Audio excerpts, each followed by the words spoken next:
on episode 35 of the Potomac RPG Podcast. Sex is like Dungeons and Dragons, only too much is enough.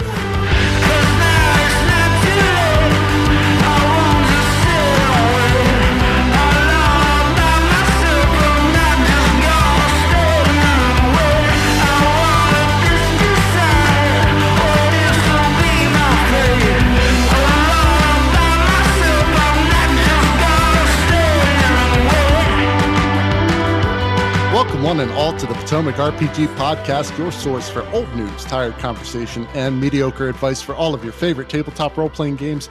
I'm your host and player who didn't realize Mage Hand could be used that way, Adam. I'm your moon-eyed PC who falls in love with every hot knight we encounter, including the one in my party, Sarah. And I'm your chainmail-clad, bikini-clad warrior, Steve. Yeah. All right. We're going to get into an interesting topic today. But first, Steve, I want to check in. You have been running Avernus now for the better part of a year. And we just had a session last night that was pretty cool. We had a flashback and a lot of role play involved in last night's session. As a DM for Avernus, how do you think things are going for you?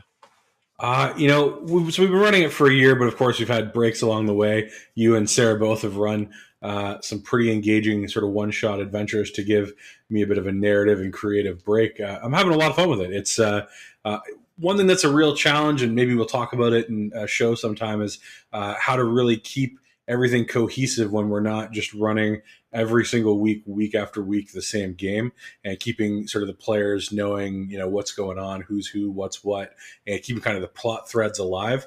I think especially with the way we've tended to go with Avernus, it's very plot heavy with a lot of personal stories sort of mixed in, doing a lot of hacking of the existing module to sort of give it more breadth and more depth, quite frankly. There's a lot of moving pieces to keep track of. So that's always going to be the challenge. But, it makes it a little easier to prepare for next week's session when you guys spend most of the session role-playing and not getting through some of the content. It's great. You cannot replicate that sort of character development with sort of pre-planned module dungeon encounter scenarios. That all comes from the players, and it was just super great to see you guys do all that. So I'm really excited. I've got some more gas in the tank, so we'll see where we can get in the next couple of weeks. Yeah, the character development has just been so great in this campaign. Like, you can look at each player's character and really see a roller coaster ride of different developments within their plot line since the start. And it's been really cool. Sarah, as Steve's wife, seeing him DM, especially a long-term campaign like this, how does that feel? Is not only in game but out of game? Like, what are you feeling about that? It's exciting because I get to see him flex his sort of creativity. And I kind of love being a part of that creative sort of exercise, like being drawn in, seeing how clever he can be on his feet, so to speak, especially if like a PC throws a wrench at something. He's an axe at someone's head. Yeah. Sometimes you get a PC that flips the table. But yeah, no, it's a lot of fun for me, and it's definitely cool. And I'd love to see more. Get more time to see some of the NPCs a little bit more, just not as plot devices, but maybe more as characters that we get to know as the party even better, because I think that his roleplay chops are really, really awesome, and to see him kind of sit in a character in a way that is not necessarily antagonistic. So like Zod, was it Zod? Was that his name? Zod? Zod. Yep. Okay. Yeah, he was fantastic. He was very mysterious, and he had a lot of gravitas, and it was kind of cool to see Steve play that and then jump over and then play an imp that was like, rubbing its little fingers together and this little high-pitched voice coming out of him, and then just like this like sort of like puckish, menacing kind of side came out. Yeah, I love it. Absolutely. Well, I gotta imagine that as a married couple, obviously there's things that you love about each other, and being able to see your significant other perform like that has to be really cool. And Steve, same goes for you. Whenever Sarah was DMing, was there a pretty immense sense of pride and enjoyment of seeing that? Absolutely. I mean, you know, as soon as we wrap up a game, the first thing usually Sarah says to me when I'm running, and I say, "Here's, you did awesome. Like that was great." And it's like kind of being a cheerleader for the other. I mean, it's really cool. I mean, I know Sarah's a great storyteller. That's how we kind of met in the first place. And obviously she focuses a lot of time and effort on writing. And that was her first time that I've ever experienced DMing like a structured D&D type game, but not the first time I'd watched her kind of lead a scene in some sort of role play. And it's always great to see. And, you know, to sort of tack onto that, I mean, I think the greatest benefit is that like, this is a hobby where I can spend a lot of time and effort. And I like to think that a lot of times I do. I think for me, it would be kind of diminished at this point if it wasn't something that I was sharing with Sarah, because, you know, it's become, it's always been sort of a shared hobby of ours to some extent. And this is sort of the second act that role play is kind of played in our lives and our relationship together. And it's just really cool to share this with her and make this group of friends, not for myself or not for herself, but with us together. That's been really, really cool. So that's really rewarding for me, whether I'm on the same side of the DM screen as her or on opposite sides. Absolutely. That is fantastic. And the relationship that you two have kind of prompted the discussion we're going to have today. When most of us are pretty familiar with the basics of role playing in TTRPGs, particularly with regard to things like combat or player motivations. But when it comes to sex, love, and romance in a game setting, there can be a lot of different dynamics at play. Now, obviously, we're lucky enough, you know, to have a married couple in our group, which gives us a whole new perspective. Sarah, what is your view on sex and love within a tabletop role-playing game? I feel like if the players are comfortable with it, I think it adds a lot of dimension to your characters. In the sense that our personalities aren't formed just by like that's our career, and I had a mother, and you know they're based on the how that mother impacted us, right? And one aspect of being like in a rounded sort of character usually centers around mating, or you know loving someone, or even just you know the baser needs of like wanting to have sex. And I think that is an absolute dimension that is sometimes overlooked in tabletop because it can be uncomfortable, and like you know depending on how things play out, it can make other players uncomfortable because they might just be like, I'm just here to you know beat up some monsters, I don't need you know that much reality in my RP. But for me, I love it. I think it adds more. Me knowing that Tormund has like a Lynn in his life, so it tells me more about his character than if she hadn't been there. It tells me that there probably is a part of him that responds to human companionship, even if they're not living together, that she's dear to him for some reason, and that there's probably love there, but I can't quite say that 100% because I don't know enough about it. But that mystery is what it kind of adds to this sort of depth of character of his for me. So Sure. yeah. Yeah, well, without Lynn, there's no revelation last evening that when push comes to shove, Tormund can't say that he would prioritize the success of their mission over her well-being. That's true. It does add a bunch of depth. Absolutely. I mean, the thing is that, you know, obviously, okay, the big caveat from the outset, you definitely, if you're thinking about including any of this sort of stuff in the game, you should already be having a session 0 anyways, but you definitely need to have a session 0, right? Yeah. And you need to talk about these things and make sure that everyone is comfortable with what you're proposing to do. And there's not just one way to do this type of stuff in your role play, you know, so a lot of people, their mind probably goes immediately to some really, you know, people talking about, I know, role playing explicit things or what have you.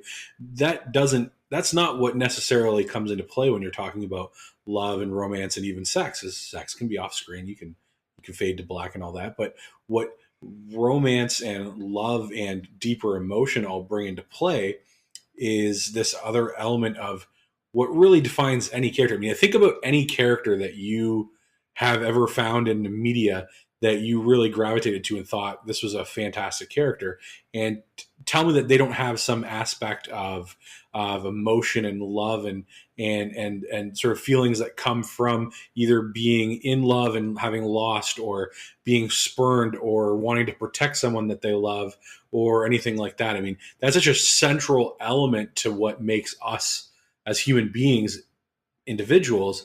And so it seems natural to want to bring, to Sarah's point, to bring that into the role play to enrich our understanding of characters.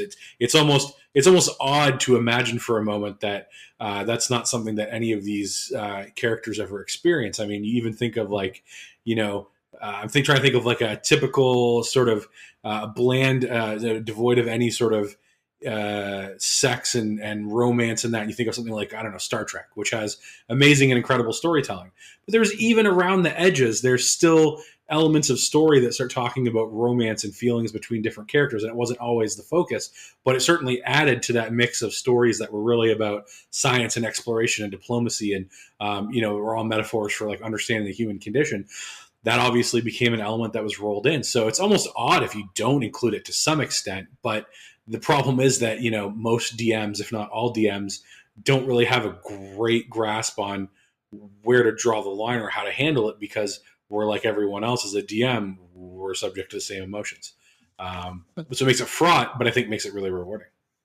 And I think that's where the diversity of player base has really brought out these kind of necessary parts of role playing, because if it was just teenage boys in a basement playing D&D, you probably didn't get too much into that. But when you get adults of different backgrounds and sexes and gender identities and all the and orientation, it brings out all of the human elements that we want to experience within a game. Similar to any movie or book out there, you have to dive into these type of areas in order to give your game more impact. The story has to be more of a story. So yeah, I do want to take a moment and, give a lot of respect to the two of you.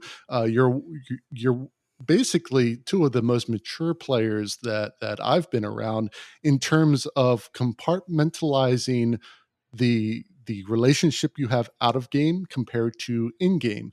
The fact that you're able to have a relationship with another character in a game and not have that get weird or kind of impact out of game, because you're both mature enough to understand what's going on. And I give you guys a lot of respect. That is not something that is easy to do, and I'm sure it didn't come easily either. There's a lot of communication involved in that, but I really have to give you a lot of respect and praise for how you deal with those situations. And we're going to kind of get into a little bit deeper on this topic with our questions this week. We're going to get into the first one.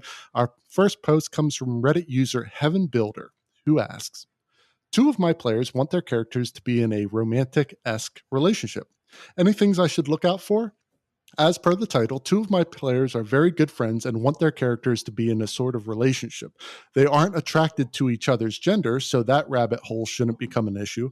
But I was wondering if there's any other things in particular I should look out for or talk to them about. I've never had romance in the party before, so general tips are also very much appreciated. All right, Steve. So on its face, it looks like these players are in a good spot for this kind of role play. What pitfalls do you think Heaven Builders should watch out for? So, the first thing that comes to my mind is obviously this is the first time that they're really DMing this sort of thing in the game. And hopefully they've had that session zero we're always talking about and have a sense of what, players are comfortable with. And if you haven't, maybe there's a way without making it too much of a big deal to find out from your players that aren't those two that they're going to be comfortable with that sort of thing at the table. I mean, I think many of us can sort of identify with that notion of you have a group of friends and then suddenly a relationship forms in that group of friends and it changes the dynamic, right? Mm-hmm. Things are just never the same. Might be better, might be worse, but it's not the same.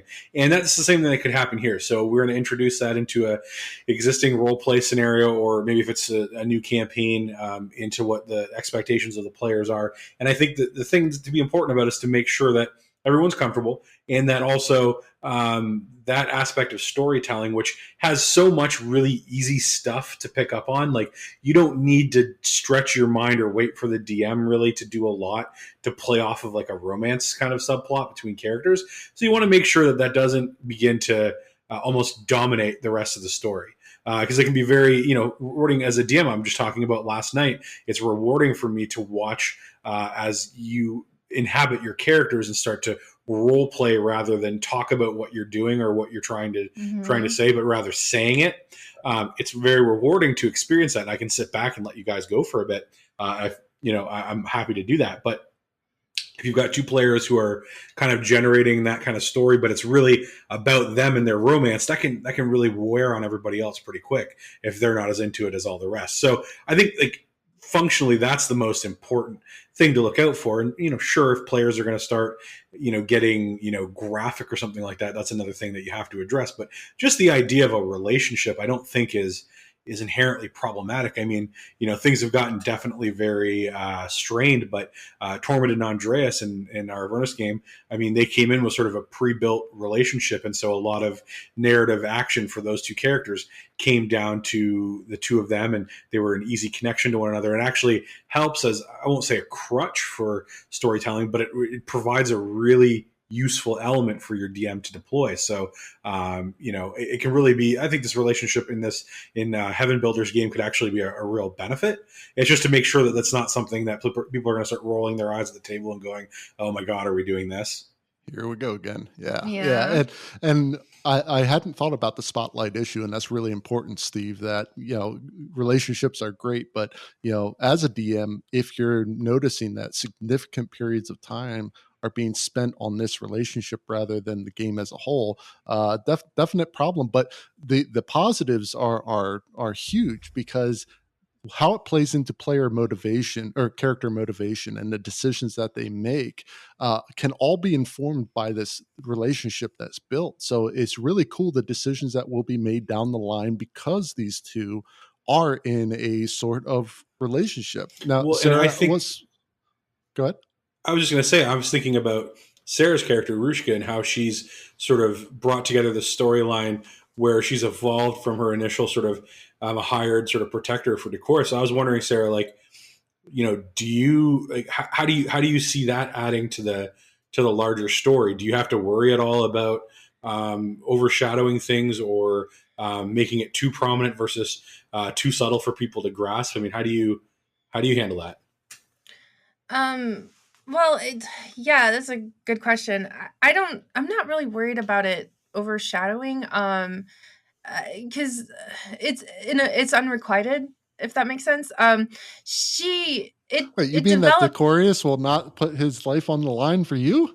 Well, no, I think it's more that, like, it's not like, he's gonna someday be like, you know what, you're the one, Rushka, and he's gonna marry her, and they're gonna have issue that are gonna inherit his, like, his fortune or title. Yeah. No. It came out because she. Let me put it this way. She has some insecurities, right, about being half orc, but the one thing she's really good at is being strong and protective. And so her natural attraction to him, and this is where I was coming from, is that she wants to be the big spoon for someone to make them feel safe and taken care of, because that's her sweet spot, right? That's where she feels in control. And that's where she feels like she has value. And so he is physically weak, and he, and she's been assigned to protect him. So it was a natural sort of evolution, I felt, for her feelings for him, and now it's also created a hierarchy in her mind of duty, which could come back to bite people, because, she will probably save Decorius before anyone else, which could lead to some less than optimal decision making in battle or in negotiation.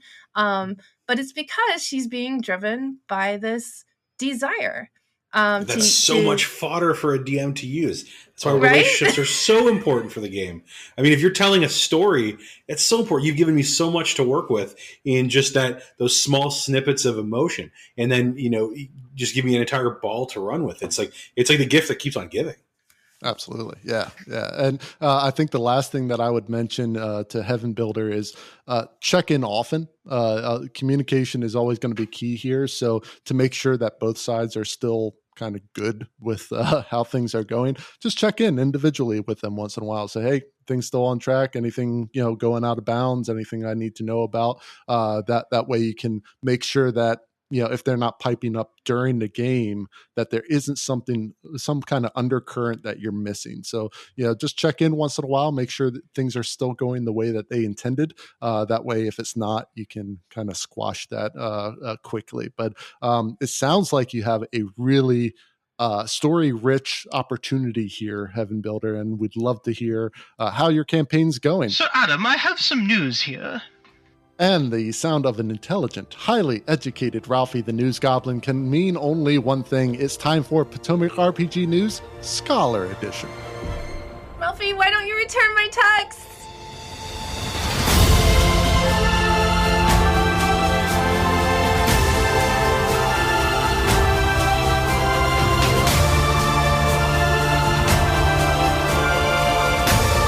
I have some informative information, sir.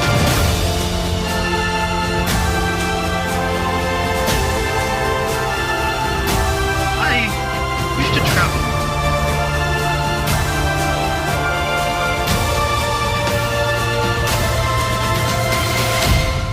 And now it is time for the news. So in this week's news, we're going to look at an essay by Ian Sturrock titled Love for Dice, Love, Sex, Romance, and Reward in Tabletop Role-Playing Games, which appeared in the book Game Love, Essays on Play and Affection. So in this essay, Sturrock highlights the use of veils and lines, which we talked a little bit about last week. Sarah, looking over this essay, what kind of jumps out to you with regard to love within a TTRPG? Okay, so this essay, I read the whole thing, and I really, really enjoyed reading this. I actually learned a lot, but I think the key thing to keep in mind, and this is something we talked about previously in one of our scholarly editions, is bleed. Bleed is, of course, when a player's decisions are influenced by what is happening to the character, like emotionally, or it goes the other way too, or because of how they feel, they're influencing the character in a way that might not be true to the character. So that's bleed, and it's usually an emotional thing. So, like, for example, someone else at the table is getting something that you wanted for your character, that jealousy, but your character probably wouldn't go for it. That jealousy might drive you to make a decision in game that, because you wanted that thing. And this can get really, really messy when it comes to relationships, especially intimate ones. So I think it's very important to be aware of bleed, because even Steve and I were talking about this morning, even veteran players, you still have to watch out for it, because it can happen. You just have to keep an eye on it, if that makes sense. So I don't think anyone is immune to it. It's just more about being responsible, about recognizing maybe that there's some bleed happening and taking a step back.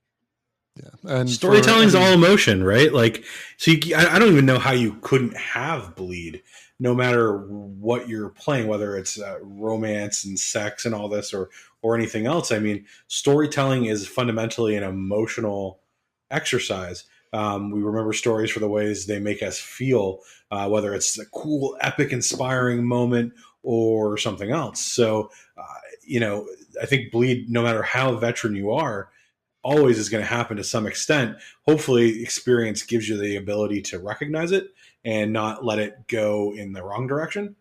But I feel like it's probably impossible to avoid it altogether.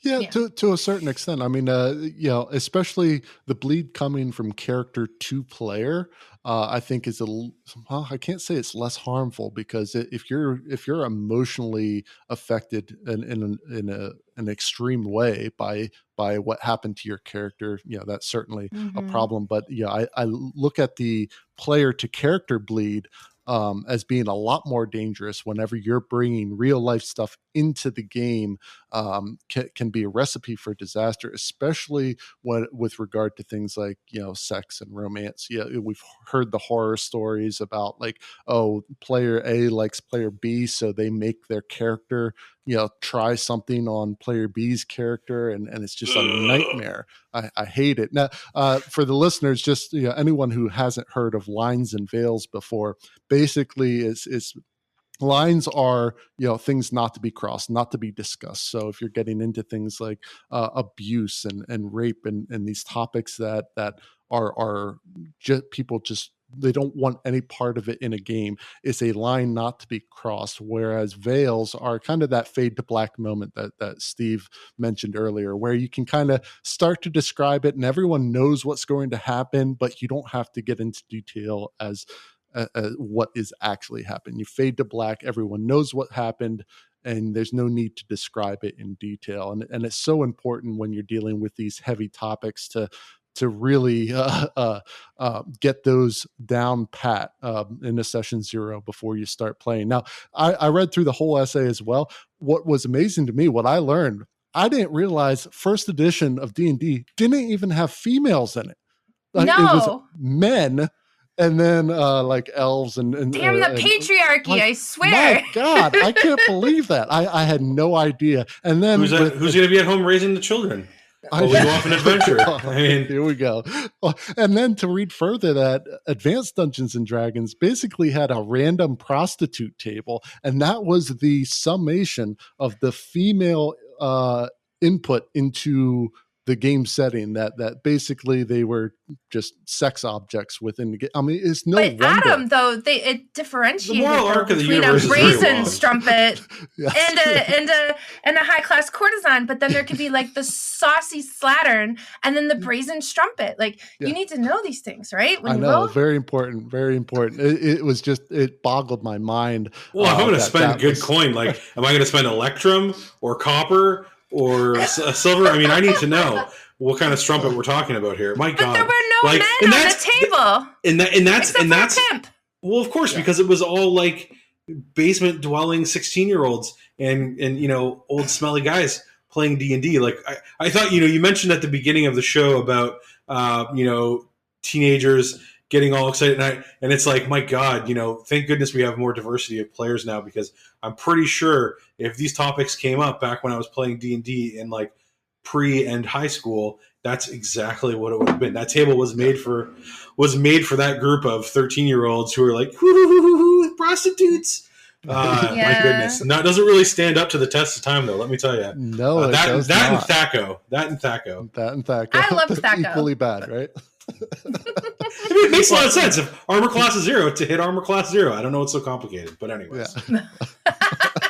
Well, yeah, it was a really interesting read. I highly recommend it. I'll have the link in the show notes if you want to check it out yourself. That was Ian Sturrock. So, wait, hold on. Before we get out of here, what did you think about the premise of Bleed and how this? What would you say if you're running your next game? And would you want to include any of these types of elements?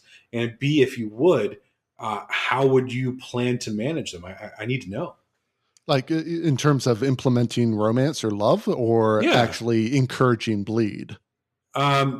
Take it either way you like. You're the host. Okay. Well, I don't think I'd ever encourage bleed. With the essay, it notes like a LARPing community called Jeep Form that actually uses bleed purposefully within their role play, which is a novel idea. It's something that I would not be very comfortable with at all, personally. In terms of including love and romance, absolutely. I couldn't agree with you more, Steve, on what you said earlier. It's a mine of great story opportunities and the ability to round out characters. So absolutely, I would love that. So I'll put you a little bit on the spot because I don't know how much you thought about this, but going back, Sarah and I were talking this morning, and like one of the small like subtexts I really enjoyed about my last long-term PC, Rhodomanthus, was his sort of back and forth with Milo. I don't know if what was going on in Milo's mind per se, but it always felt like there was a little bit of sexual tension there, and a little bit of like, they don't really know each other very well. They've kind of just been thrown into this scenario. So there's this like recognition of like attractiveness on both sides, but then trying to figure each other out and trying to work out power dynamics through, like, in one case, trying to call her out on all sorts of things, and the other just quick dismissive statements to point out that he's basically ridiculous. Though, a little bit. Exactly. Oh, absolutely. And no, that's why you could put me on the spot, because it was great. That was primarily lust from my character towards your character. It was very like, you're this big, bulky, manly barbarian dude, and I'm absolutely, Milo was all about that. I think towards the end there was a little bit of like, okay, there's a little bit more to Rhodomanthus than I originally thought. We didn't get deep enough in, but I could foresee that if that had extended, something a bit more emotional taking place. But boy, for the first, I'd say, however many months we played, it was just simple lust, sex, and attraction that was driving. It sort of played. Yeah, and it played out in so many small little ways. I think it was just really great, and that was a perfect example. We didn't plan it; it just sort of happened with the characters, and everyone was like mature and not acting like silly about it. Though there was always room for jokes here. They're like, "Let me just rub the salve on your shoulders," like there's a little bit of room for humor and things like that. But it added a lot to the small interactions between characters, and then suddenly when there was friction, it added that sort of undercurrent to all of that friction as well between the characters. And what I love there was when Milo and Sarah's character Sarissa were almost fighting over, like there was a jealousy fighting over Rhodomanthus to a certain extent, which was weird because Sarissa had this very complicated relationship with Rhodomanthus, and just the two of us backbiting. Basically, like it was almost as if Rhodomanthus didn't matter anymore at that point. No, absolutely. It's about territory. Yeah, he was a surprise. You reduced into it's a great gender reversal of the normal stereotype where it's some guys fighting over a woman, right? And it's like, exactly. You really don't matter, Rod. You could be any hunky guy with an axe right now. This is about territory and power between these two female characters. It was great.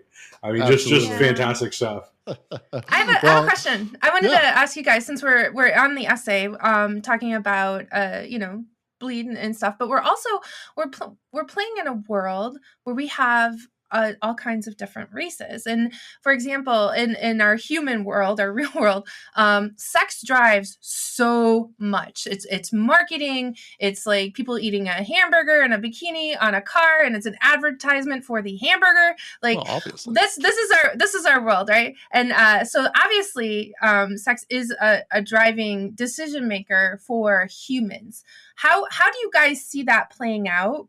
For different races, like there's just like, maybe people want to explore, like, would an elf who's 500 years old be as tied to the fleshly desires as a young scrappy sort of, I don't know, gnome or something? Like, do you think that has influence on what the characters would decide to do, and how often and how hard they go after something?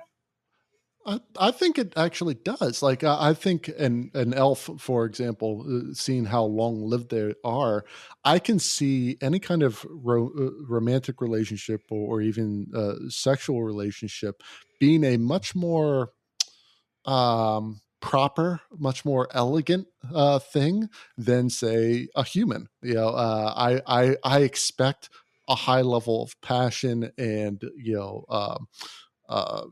irrational thought coming from a human. I would not expect that from an elf. Steve, what do you think on it? I mean, I think, this is probably something that different supplements have hinted at, especially third-party stuff during the D20 licensing days, but it never really gets all the way there because as soon as you start talking about this sort of stuff, a lot of people get different kinds of reactions, so it just kind of gets avoided. But I think that absolutely there has to be some differences, and one way you could go, like you talked about, is that elves can be much more sort of proper, that sort of ideal sort of courtship and things like that, because I mean, in part just because they have so much more time, there's not the sense of urgency that a human being might feel. Whereas to them, that may actually be a sense of urgency. It's just everything's drawn out, and they can have these, maybe not see someone for a few seasons, but it feels like it's just been a short while, like it would be if we hadn't seen someone for like a week or something. The other way I think about it is that, could you look at it a different way? So just sticking with elves, because there's a lot of, stuff to pull on for elves. I mean, do they have different sorts of relationships? I think of like the sort of platonic ideal you usually find of some like old couple in like a TV show or whatever. And it's like, they're as much friends and people who have decided to share a life together. And that's less about, the romance and passion anymore. That fire, even though it may still be there, has probably done a significant amount of sort of burning out over years of raising their children and then their children having children and what have you.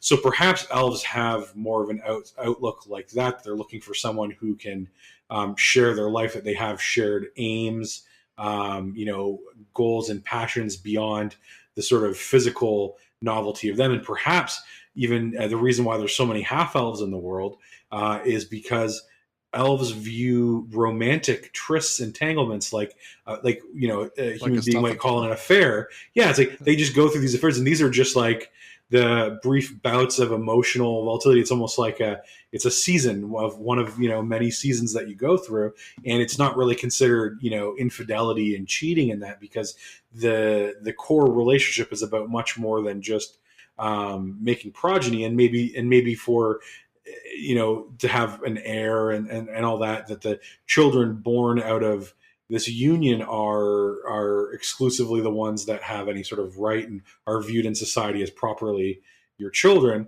and maybe the others are still accepted, or maybe they're not. Maybe elves don't have this sort of romantic entanglement necessarily with other elves in their community, so to keep everything cohesive and to avoid any sort of jealousies or things like that. So maybe it's still very forbidden inside of a community, which could create some interesting tension if you have an elven centric game. And that's why, again, that there's half elves, so many half elves out there, because in engaging when you go into the outside world and you're engaging with these briefly lived, passionate humans. I mean, this, comparatively speaking, this human that you just had an affair with is going to be gone, could be gone by the next time you come back to a human settlement. Or at least will be so fundamentally changed that it's not the same person. So there's no ability to really capture that love and emotion, and that's why your elven partner isn't worried about that. Now, maybe an interesting thing that I just want to throw in there, and then I'll throw the baton. Of course, I haven't really thought through is that if all of that I just said is true, half elves can come from human males impregnating elven females, and so how does the other partner in an elven relationship feel when their wife is carrying their partner's carrying this child? I don't know what like the gestation period of an elf is carrying an elf or a half elf or anything, so maybe it's short enough that it still falls into that sort of that season, but that would be another piece then you need to think about is what do they do, how do they feel about their half-breed spawn that live much shorter lives even than they do. Seems fairly tragic when you think about Potomac RPG asking the important questions right here. Yeah, absolutely. I just on just to follow on top of that. Also, like if I was an elf, and I wanted someone, right? Let's say, because when you're in lust, like you think about that person a lot, like you're starving, and they're occupying your thoughts a lot. But if I'm an elf and I live for so many centuries, I might actually play out a seduction over the course of a decade for that particular person, because to me, it won't be that long. It'll be just like, this is who I want. I'm going to seduce them. I'm going to plant these things along their life that shape them towards me, and then I'm going to have them. And I think it's kind of interesting when you think about too how the time angle would come into their approach. Whereas, the guy in my party who's a human's just going to saunter up to the barmaid and be like, hey, you wanna, the elf might, visit, a couple times a year, every year for the next decade to get what they want. Yeah. I don't know. Yeah. No, interesting stuff. Like I didn't expect our conversation to go this route, but I'm pleased by it. This is great questions to ask. And for any DMs out there, specifically, we've been talking about elves right here. Yeah. Right there is a bunch of like interesting ideas that you could incorporate into your game. I mean, I certainly would find that pretty interesting to see how something like that would play out. But getting back to the article, if you are interested in reading it, I do have the link in the show notes. I highly recommend giving it a read. It's pretty interesting stuff. Yeah, so we're going to step out for a moment here, but stay tuned. We'll be right back after the break.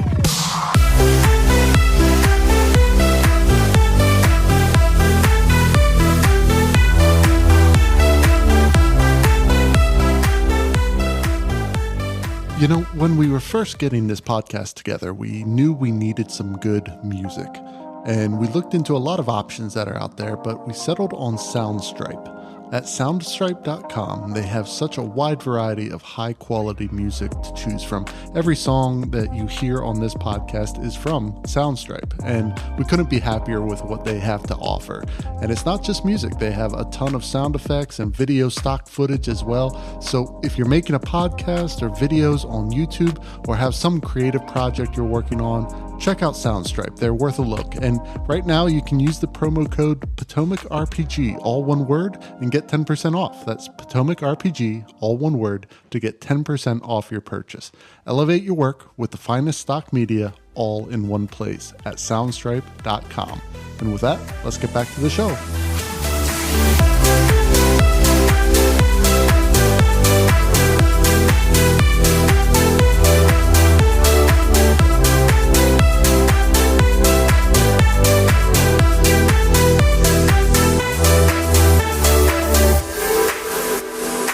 How about another question? This post comes from Reddit user Asistol's SFW.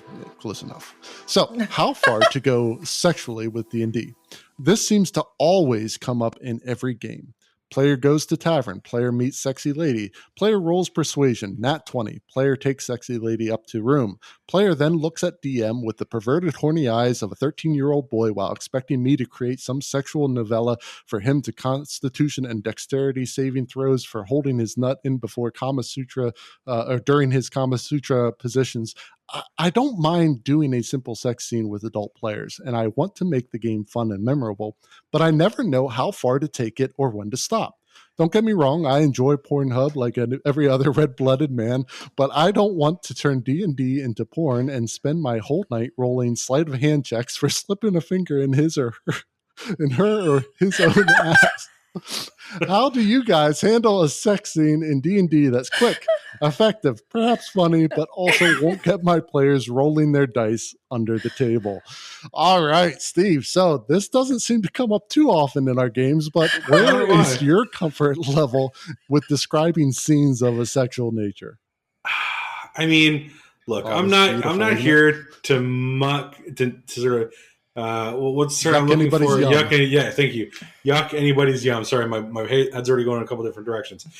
But, you know, if you're having to ask this question, I mean, I think you kind of intrinsically already know. Like, it's a bit much. I mean, you know, if a player, you know, wants to go and seduce a barmaid every time they go into a tavern, I mean, really, you know, what's the narrative benefit of that? I mean, is there something that's being achieved? Is it just the character, you know, scoring another mark on a sheet of how many women that they've managed? I noticed, by the way, that it happens in every game that the player goes to tavern, player meets sexy lady, not sexy guy. Yeah, so I'm getting a certain vibe, and that's okay. And you know, and if everybody at the table is enjoying it and having fun, I mean, you know, you can just read the room, right? Like when players stop laughing and being interested and starting looking at their phones or groaning, or, you know, their eyes are kind of just going elsewhere. I mean, you can just read the room and know, like, that's probably enough. You know, you can find ways, I think, to make it, you know, hilarious and memorable and that, but even that, I mean, that's all novelty and it's going to wear out really quickly. So if like there's a plot point to be made, you could do that. I mean, if you want to really, you know, turn it on their heads, yeah, they roll a nat 20 persuasion roll and get the barmaid upstairs. And as it turns out, the barmaid has a boyfriend who walks in midway through and it starts this tense encounter.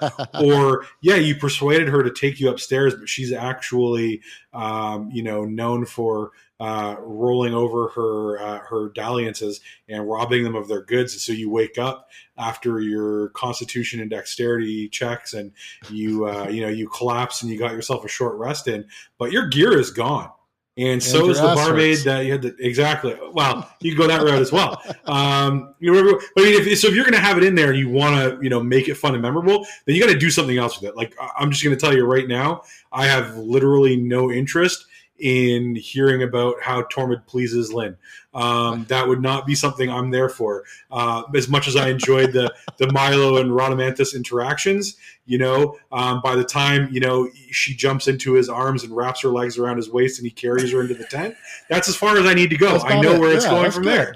Like that's great. That gives me a perfect scene. I can see that she's very enthusiastic about it. He's very strong. And there's this interplay of her femininity and slight slender frame and him being this big burly guy. It tells you everything you need to know about why that pairing works and also how it's a little odd. And then that's it. It's gone. It's done. That's all you need. But if you're gonna have it there, go ahead. No, I was just gonna say, but what if it was her first time? Or what if it was after he had lost his hand and he wasn't feeling as dominant in battle anymore?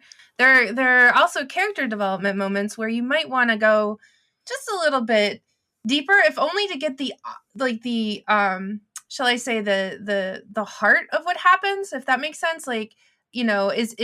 Is he really gentle with her, or does he not actually pay attention if it's her first time? Stuff like that. So that Adam as a player knows how to walk away from that. And also we learn a little bit more about Rod in that instance too, if he is gentle or if he isn't gentle, or, if it's something else comes out, or if there's an insecurity around the hand, that tells us, and what he's capable of. Does that translate to the bedroom? And, so sure, I feel like absolutely agree. Moments. Absolutely agree. But remember, that, I guess that's sort of the distinction that I guess we should make from, I can't pronounce the Reddit user's name, can't either. But they're from their question is, I guess what you're talking about, Sarah, you're absolutely right. I mean, these are two PCs who have ongoing importance to the story. And so there can be some elements of what happens behind the tent flap that could be explored. Now, some of that could come through interaction that isn't explicitly romantic in nature. It also can be sort of talked through a little bit, but it doesn't really require talking about Kama Sutra positions, right? Whereas, thinking about, so I think you're absolutely right. But if you're the DM who's, getting a player who's rolling a persuasion check to seduce someone, I don't think there's, this is me and my personal taste. I don't think there's much narrative use to that. Great. Okay. So the bard seduces the dragon or whatever, and you go upstairs and do your thing. I'm still got the rest of my players sitting here that I need to do something with.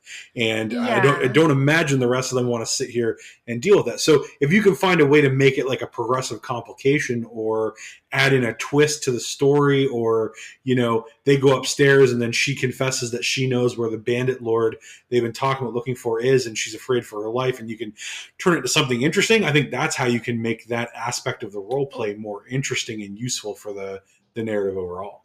Or you could encourage them to, because you have other players who are playing who aren't exactly as invested in this particular experience, have, if it's 2 players, encourage them to go to a Google Doc that they can share and sort of write out in a virtual fiction way, maybe a little bit more about what happened, so they can capture the nuances of shifts in their character, of things they notice, things that they might learn about the world, or what that other person needs. There's other ways to do this where you can offload it, but it could still be explored for authenticity. Because the one thing that I absolutely highlighted in this essay that I really, really loved was those groups who do decide to include explicit sexuality within their games tend to do so for reasons other than pure titillation. It's for authenticity, interest, exploration, and even friendship building. So I know, for example, that Brooke and Mina became really, really good friends, and they had their college years together while we were exploring. But Tom and I are also really, really good friends, and that's where Bleed comes in. Tom and I are also really good friends as a result of our characters getting to know each other. Now, we didn't make everyone hold their breath while, there was one fight, I think, public between them. But while we got to know each other's characters better, but it added so much more dimension to that relationship, to some of the struggles they were both having, both with each other and outside, but also how they turned to each other when they were both hurting. Like it was really, really cool. And I really, really enjoyed that, exploring that relationship with Tom. So, I guess, yeah. I think that's a great point to bring up. And at first, whenever you said, go over to a Google Doc, I was like, like alarm bells going off. But I remember in Slack having a lot of those kind of discussions, those deeper discussions within a Slack thread that, everyone else wasn't looking at. It was like a private, either, 2 or 3 people thread. And yeah, you're right. That's what really built those in-game relationships and out-of-game relationships, what was discussed in those threads that other people weren't seeing. So that's an excellent point and a really good way to deal with that. I think with regard to this question, that it doesn't sound like those players are looking for that kind of interaction. In my mind, my advice to the question asker is more along the lines of, hey, this is a perfect area for Vale. When Steve brought up what's the purpose, that's the first thing I thought of. What is the purpose of this description? Is it happening in a way that it will strengthen or weaken the group, or will a relationship be made better or worse by this? Otherwise, why not describe any other number of mundane things with as much detail? How green the grass is, and go into minute detail about how it's swaying with the wind in some erotic manner. There's no reason to get into the detail unless it's serving a purpose for the story. So that would be my advice to you there. Steve, anything to wrap up this question on? No, I think, Sarah really added, made me really think a little bit about, how you could go further, especially with the sort of PC on PC stuff. But I think, you hit the nail on the head. My feeling is that if you don't have something narratively to say here, then, you could just move on to something that's much more exciting for everybody. Yeah. And as a DM too, you can do the Google Doc or Slack messaging formula, or Discord, right? Private DM to explore that relationship. But if you're like not interested in doing it and you feel like it doesn't add to the narrative, it does not need to be explored. It's not going to help with the character or anything like that. Don't explore it.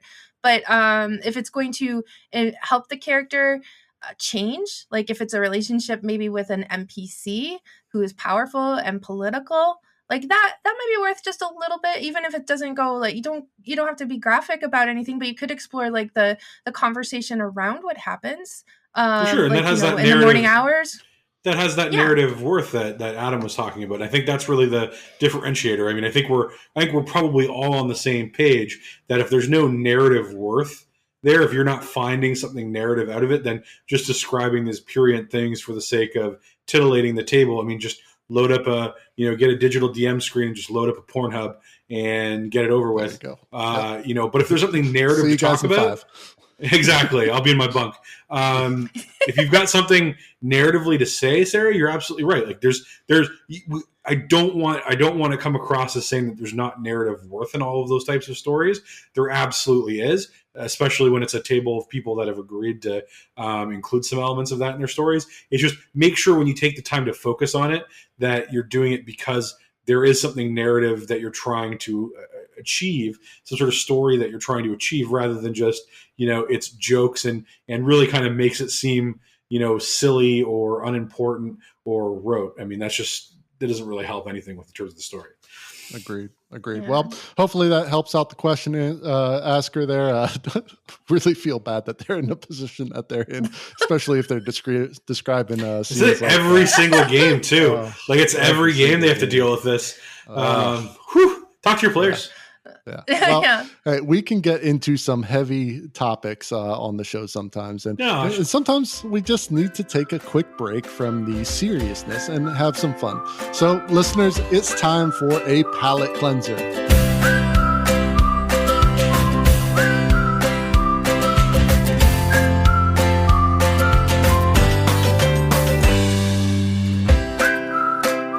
Welcome to the Palate Cleanser, where we clear our mind of the heavy stuff we've been talking about and catch our breath a little. In this week's Palate Cleanser, we're going to play a little version of the Newlywed Game. So here's how it'll work. Since we have a married couple, I am going to be asking questions of each of you about your significant other, and we'll see which one of you knows the other the best. So, are you two ready? Yes. Honestly, I don't know, but you kind of just food for thought. This guy totally just sprang the segment on us. But yeah, we have no idea. My divorce lawyer is gonna send you the bill, Adam, if this goes awry. All right, so let's get into it. So I gave questions to both of them to answer, and now we're going to see if the other person can correctly guess the answers to those questions. So the first person we'll be talking to is Steve. Questions about Sarah. Let's see if you can get these down pat. So we asked Sarah, we'll be playing Mutants and Masterminds soon. What superpower would Sarah most like her character to have? What do you think that would be, Steve?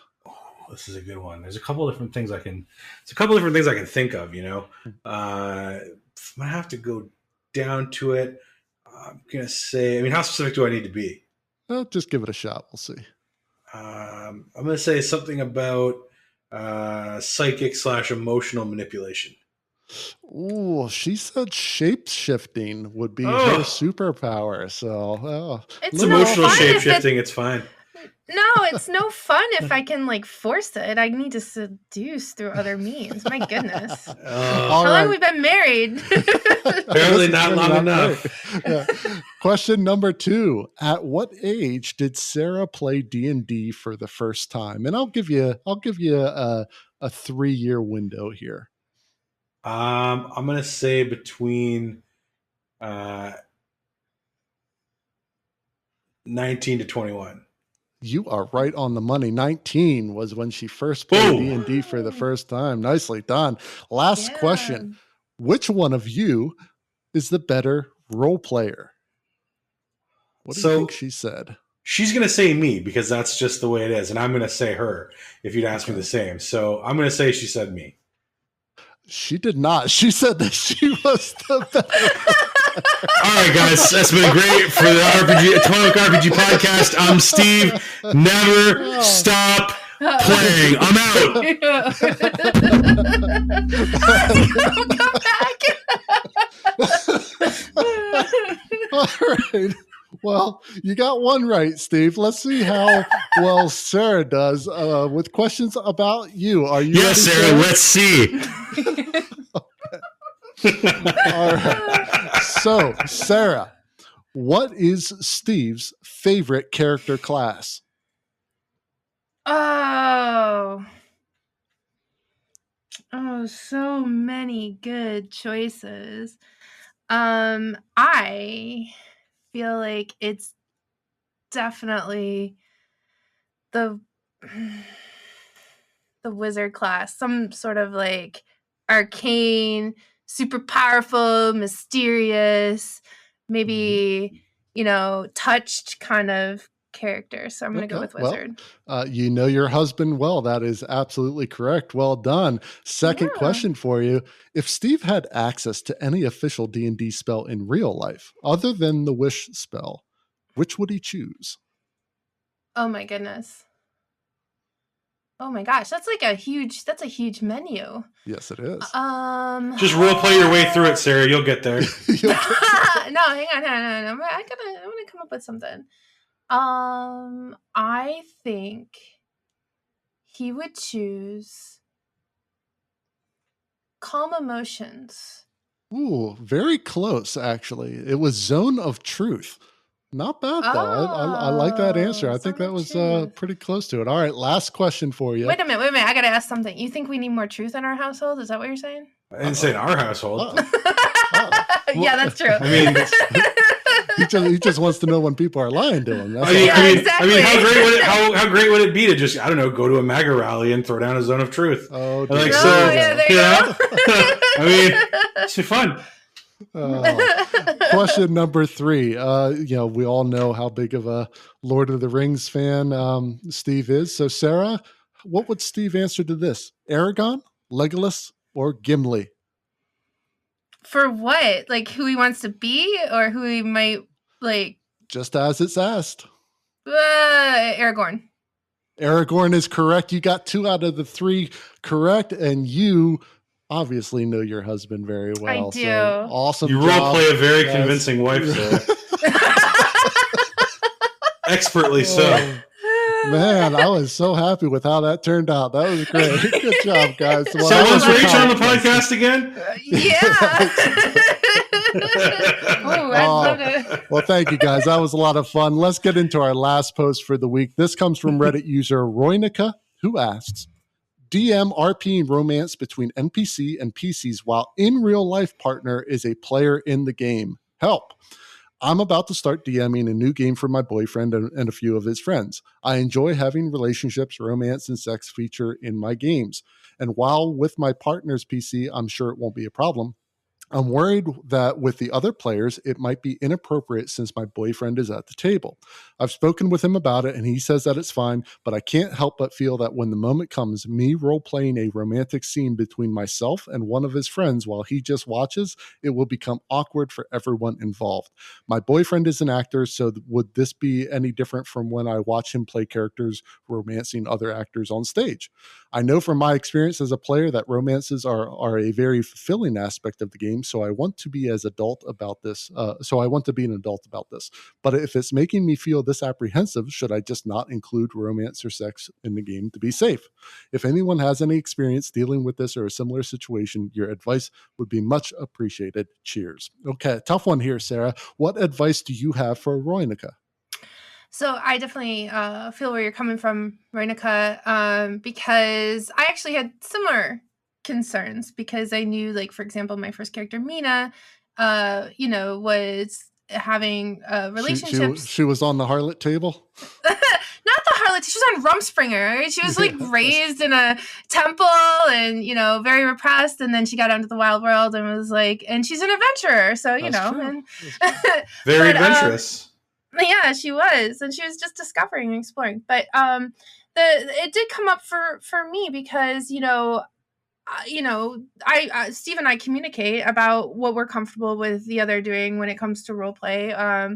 And I knew where his lines were, and I knew where my lines were. And so as long as I stayed within those, I felt like it should be fine. But what I naively didn't really recognize at first was that not everyone is as role played like we have for 25 years, and they certainly haven't necessarily been exposed to maybe people who are in a relationship doing that. So everyone's going to maybe have a different reaction just based on their experience. Because like even having a girl at the table changes what people are willing to do. Like, Anthony was really, really nice enough to bring up the fact that, there's a girl at the table. Maybe we shouldn't have a prostitute as a background, like for Matt's character at the time. Mm-hmm. And I don't have a problem with that because it's, part of the world. And also women are empowered in this world to do other jobs other than, have sex for money, So for me, it would have been more like, oh, that's her background. And that's how she made her way through. But that did change something for how the person designed things. So I appreciate that Anthony was looking out for me and was checking with the group. And I kind of wonder if we, maybe would have been better to be like Steve and I really love role play, just set up front. So, I like to explore, relationships with my characters, be it like sibling or romance or whatever. And, are you guys comfortable with that? I probably should have done that. I was too new to kind of say it, but just so Session you guys 0. Knew where we were coming from. Yeah, exactly. Because otherwise, I don't want people thinking like I'm being disrespectful to Steve. That would break my heart. And I don't know if you guys even maybe thought that at times because, maybe our style was a little different. So I guess, the Session 0. Well, let's put Adam on the spot there. Go ahead.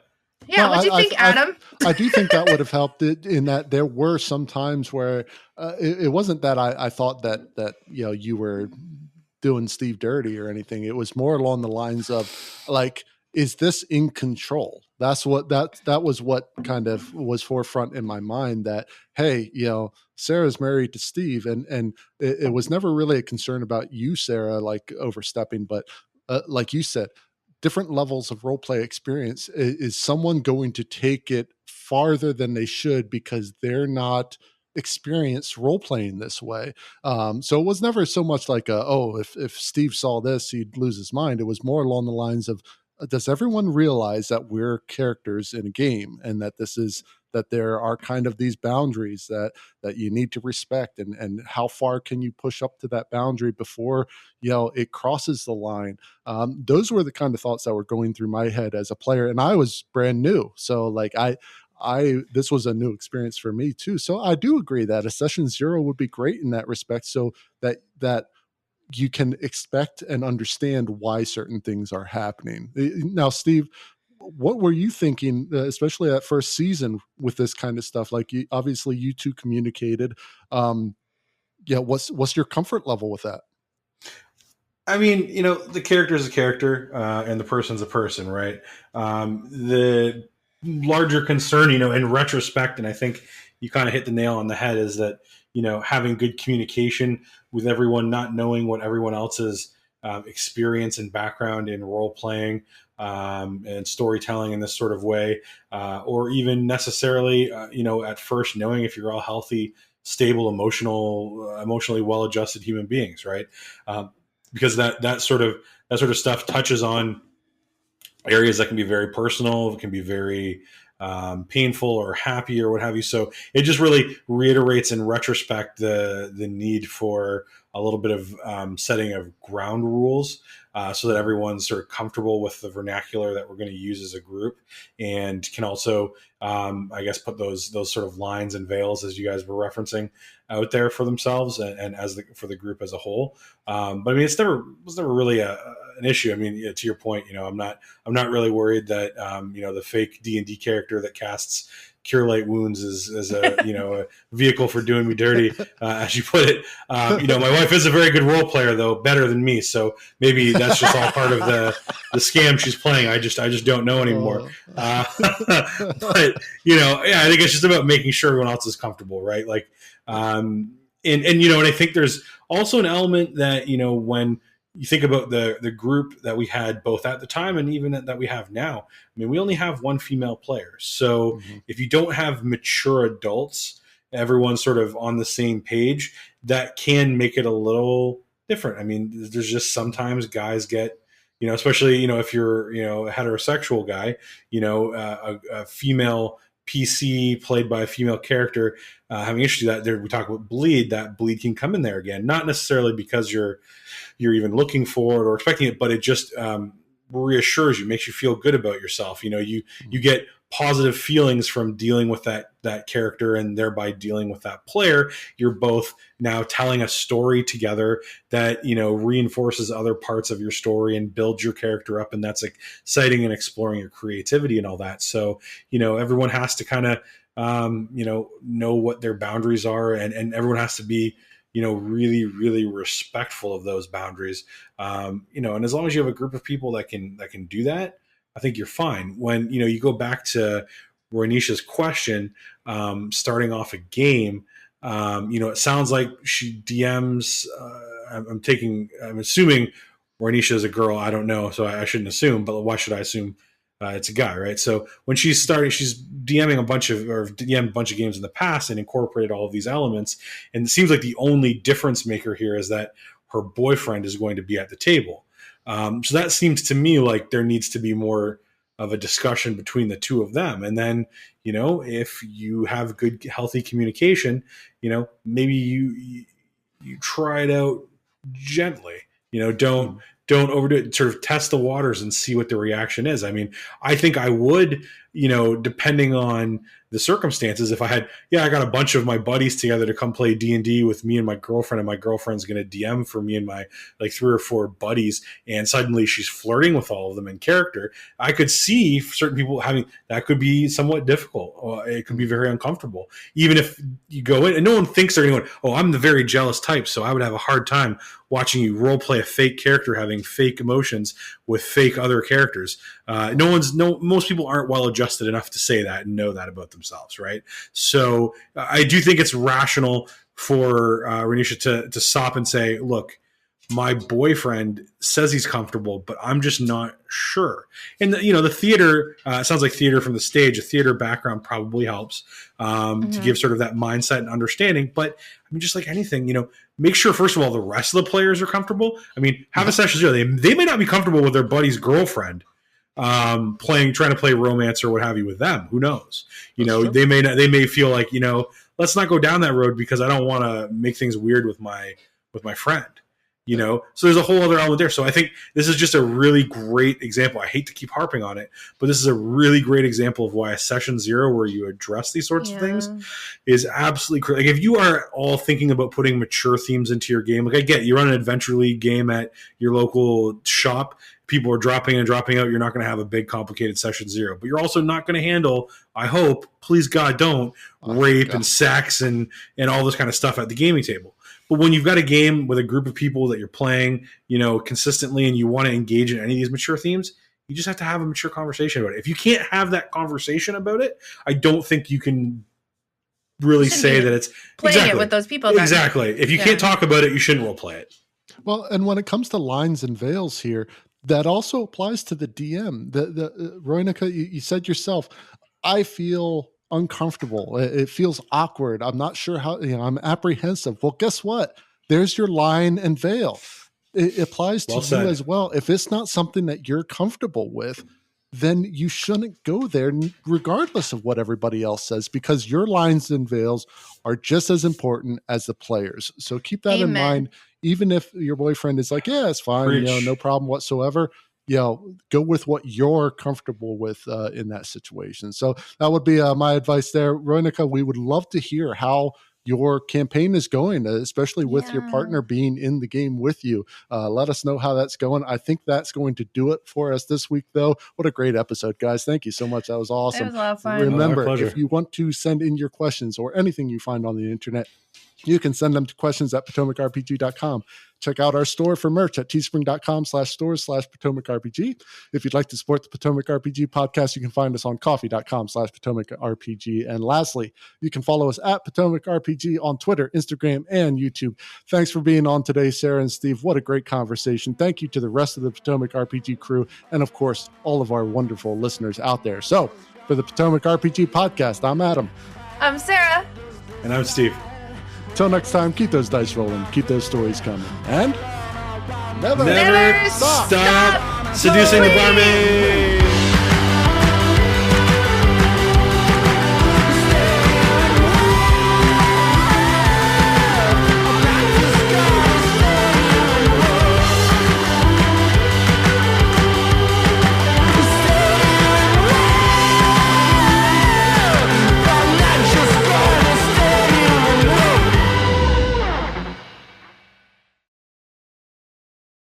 We're talking about romance, baby. Romance. This is like I tuned to the Pillow Talk station of my husband. Ladies and gentlemen, welcome to Steve's Smooth Talk. AM 980 radio. AM. Yeah, of course Jesus. it's AM.